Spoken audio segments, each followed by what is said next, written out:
ഏറെ പ്രതീക്ഷകളോടെ Indian cricket ആരാധകർ മറ്റൊരു ICC ചാമ്പ്യൻസ് ട്രോഫി കിരീടം കൂടെ സ്വപ്നം കാണുകയാണ്. ഇനി മുന്നിൽ അവശേഷിക്കുന്നത് രണ്ടേ രണ്ട് കടമ്പകൾ മാത്രമാണ്. ഓസ്ട്രേലിയക്കെതിരായ ഒരു സെമി ഫൈനൽ പോരാട്ടം. അതിൽ വിജയിക്കാൻ കഴിഞ്ഞാൽ ന്യൂസിലാൻഡ് സൗത്ത് ആഫ്രിക്ക മത്സരത്തിൽ വിജയിക്കുന്ന ടീമിനെതിരെ ഫൈനൽ പോരാട്ടം.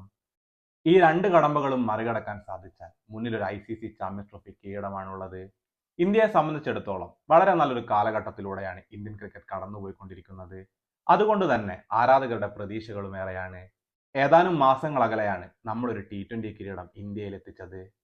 2013 ചാമ്പ്യൻസ് ട്രോഫിക്ക് ഇങ്ങോട്ട് ഇന്ത്യക്ക് അത്ര നല്ല കാലമായിരുന്നില്ല. കഴിഞ്ഞ ഒരു ദശാബ്ദ കാലത്തെ കണക്കുകൾ പരിശോധിച്ചാൽ പല ടൂർണമെന്റുകളിലും ഇന്ത്യയെ പുറത്താക്കിയത് ഓസ്ട്രേലിയയാണ്. 2 പ്രാവശ്യമാണ് ഇന്ത്യ ICC ടെസ്റ്റ് ചാമ്പ്യൻഷിപ്പിന്റെ ഫൈനലിലെത്തിയത്. ഇതിൽ ഒരു തവണ ഓസ്ട്രേലിയയോട് ഫൈനലിൽ പരാജയപ്പെട്ടാണ് ഇന്ത്യ പുറത്തുപോയത്. 2015 ICC ODI ക്രിക്കറ്റ് ലോകകപ്പിലും ഇന്ത്യയെ പരാജയപ്പെടുത്തിയത് ഓസ്ട്രേലിയ തന്നെയായിരുന്നു.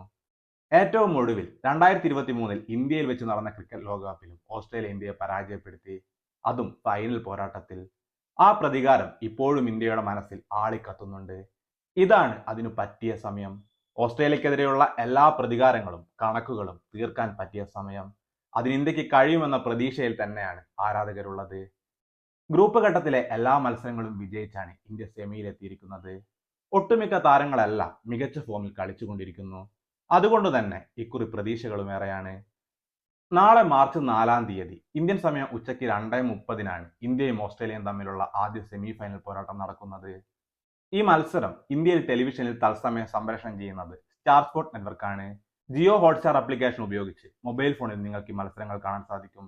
ഓസ്ട്രേലിയയും പരാജയപ്പെടുത്തിക്കൊണ്ട് ഇന്ത്യ ഫൈനലിലേക്ക് മുന്നേറുമെന്ന പ്രതീക്ഷയിൽ ആരാധകരേവരും കാത്തിരിപ്പാണ്. ഇന്ത്യ വിജയിക്കുമെന്ന് തന്നെ നമുക്ക് പ്രത്യാശിക്കാം. കൂടുതൽ ക്രിക്കറ്റ് വാർത്തകൾക്കായി ഈ ചാനൽ മറക്കാതെ സബ്സ്ക്രൈബ് ചെയ്യൂ.